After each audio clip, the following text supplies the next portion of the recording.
C'était un métier vraiment que j'avais voulu faire lorsque j'avais 14 ans, au moment de l'orientation scolaire. Et ça ne s'est pas fait parce qu'il n'y avait pas eu les bonnes personnes au bon moment pour me diriger vers des écoles de tapissiers. Et c'était toujours dans le coin de ma tête, j'avais toujours envie, la passion de faire ce métier. Et je me suis dit, il faut que je le fasse, il faut que je trouve une solution. Donc j'avais trouvé la solution il y a 6 ans, par l'intermédiaire d'une formation aux Sorinières. J'ai eu un titre professionnel, donc qui est l'équivalent d'un CAP de tapissier. Et voilà, mais ça reste, oui, un métier passion. Je cours tous les matins pour venir travailler tellement que j'aime ça, quoi. C'est de la passion, complètement.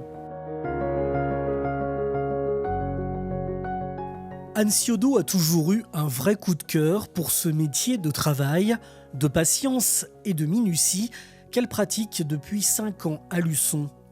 Travailler avec ses mains pour redonner vie à des fauteuils qui ont une histoire, des sièges de banquette ou des coussins, avec des techniques transmises à travers les siècles, c'est le quotidien de cet artisan tapissier. Elle vient de quitter la zone industrielle des Roches pour s'installer dans le centre-ville de Luçon, rue de Gaulle. J'étais dans un local qui m'était gracieusement mis à disposition par mon frère qui tenait une entreprise de peinture. Et l'âge arrivant, il a pris sa retraite, donc il a vendu, donc j'étais obligée de quitter le local. Donc j'ai trouvé ce local-là, donc centre-ville, c'est une autre clientèle. Je m'aperçois qu'il y a encore beaucoup de clients qui ne me connaissent pas, qui ne savent pas que j'existe. Donc on est vraiment sur deux clientèles, une clientèle centre-ville, une clientèle de zone artisanale. Malgré ces années d'expérience, s'attaquer à la réfection d'un fauteuil reste toujours un challenge.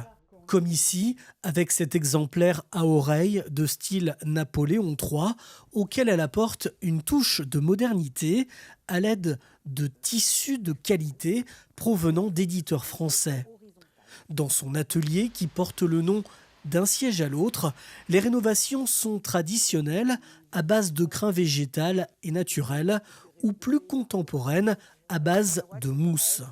Pour accomplir sa tâche, Anne doit parfois faire appel à d'autres professionnels comme des ébénistes locaux, à l'image de ce fauteuil qui a pris l'eau. Donc il vient de l'abbaye de Saint-Michel-en-Lerme. Il avait pris l'eau, il était en très très très mauvais état et pour moi c'était pas concevable.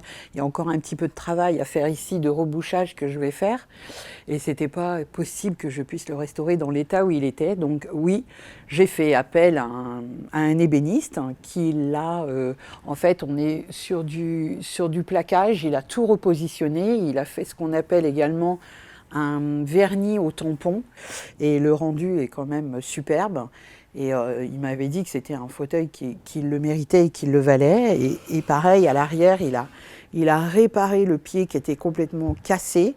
Là on est sur un fauteuil de style empire, donc il va retrouver dans quelques temps sa place auprès de l'abbaye. Dans cet espace qui sent bon le bois et la colle, Anne Ciodo présente également une collection de papier peint, conçoit et fabrique des doubles rideaux et rénove des abat-jours.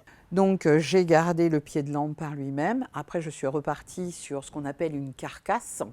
La carcasse, c'est ce qu'on voit à l'intérieur qui est blanc en métal. Donc je propose parfois, lorsqu'il y a suffisamment de tissu, lorsqu'on fait une petite chaise, il va toujours y avoir un reste de tissu, donc soit on peut faire un coussin, ou bien également faire des petits abat-jours qui vont s'harmoniser après avec le siège.